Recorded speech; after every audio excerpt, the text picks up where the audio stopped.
All right, back with the final game in the DVC Games collection. This is Scream Park. Now, in this game, you are putting together a theme park with different attractions that you're hoping to get a VIP to go through. And each day, this is a pick and pass game, by the way. Each day, you're going to pass in a different direction. First, right, then left, then right. So Friday's right, Saturday's left, Sunday's right. Each VIP has different criteria. So each player is going to get 2 workers, 1 VIP with a matching VIP point token here, and a scoring card that's going to have the scoring outline and word matching your VIP's color. These are double-sided. This is what's on the other side of it. So green will go with the green player, so on and so forth. This will tell you what the icons mean and what the scoring conditions are. Then you'll get 2 of these theme cards dealt to you at random. You'll choose one, you'll get rid of the rest. They'll go away. Now, the VIPs, you'll deal 3 at random on their spots there. So Friday, Saturday, Sunday, and the rest will go back in the box. And you will score them over the course of 3 rounds. Then you will take 8 cards to start for every player. Each of these cards are going to have different things on them. If you see this symbol, it means that it requires you to pay 1 worker by returning one of these little white meeples to the supply in order to play it. Then these are the symbols that it's going to give you. But to complete the scene to get these points at the end of the game, you're going to need to have 1 book and 2 candles under it. For this one, you're going to need to have 2 people and, a candle, and it looks like the science fiction beaker. And then you get the 6 points for that. Now, what you'll do is you'll take 2 cards from this hand, and I do like the artwork in this game too. It's pretty dope. So what you'll do on your turn is you'll take 2 cards from your hand. Well, actually, all players do this simultaneously. Take 2 cards from your hand, put the rest down in front of you, and then you can choose to use these any way you want. You can use them both for the same action, or each for different actions. So one action is to place a card. These are, I believe they are scenic symbols. There's a set of 4 of these. So if you have a full set of these, you get some points for that at the end of the game, not the end of the rounds. So keep an eye on those too.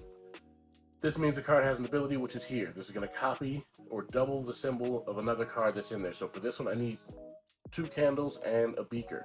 I already have a beaker here. So the card anatomy is these are the points, the name of the room, the requirements to complete the scene, the ability, the name of that ability, what the ability is, and then the symbols that you gain or the things you gain for that particular attraction. So I can place one. I would place the 2 here, because anytime you place another scene, you have to place the next scene with a higher point value or the same point value as the one before. So I couldn't place this 4 here and then place the 2 right after it. If I was going to place another scene, since they have to go in ascending order no matter what, I would have to, let's say I placed this 4 already. If the next time around I wanted to place this 2, I'd have to discard a worker, and then I can place the scene prior to an existing one or in between 2 that are already there to make sure it goes in ascending order. So one is I can place the scene to start a new one. The other one is I can slide a card underneath the scene, just showing the ability area and the name of it, which would give me that symbol there. So for this one, it wouldn't be any good for me because I don't need a book for this one. I can also discard 1 card to gain 2 workers, or I can discard both cards to gain a genre card, and then I can choose which symbol I want to use from it. So I've got gore, creepy, mystery, and sci-fi. And because I need a sci-fi here and I already have one, I'll go with the mystery and I can slide it underneath there. But I would have had to have discarded both of these cards in order to do that to the discard pile. Once every player has done that, you're then going to pass your cards in the direction of the VIP for that day. Okay, so now let's talk about scoring the round. Not the full game, but just the round. Once you've gone through and all 8 cards are gone, you'll then start to score based on whatever this particular character says. So you'll get 2 points for every room that your VIP can go through. So I'll start here and it'll say advance if the next scene has 3+ cards. So I'll go to this room. Now because these only have 2 and 1 cards here, I'm not going anywhere. So I only get 2 points for that. Then I would score all of the symbols that I have for this one. 1 point for each scene with any mystery and any gore. It doesn't matter how many of these you have in there. It's just as long as it's in there once, you get 1 point for that. So here I've got 1 point, 2 points for that, 2 points for the VIP going here. So I get 4 points. That's my first round scoring. At the end of the game, however, I would then score for specific things.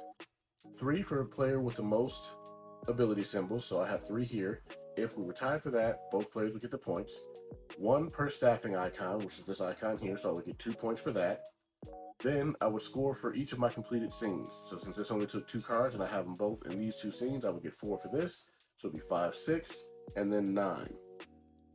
I don't have the complete set of scenic symbols, which are these candles here, so I wouldn't get the 6 points for that.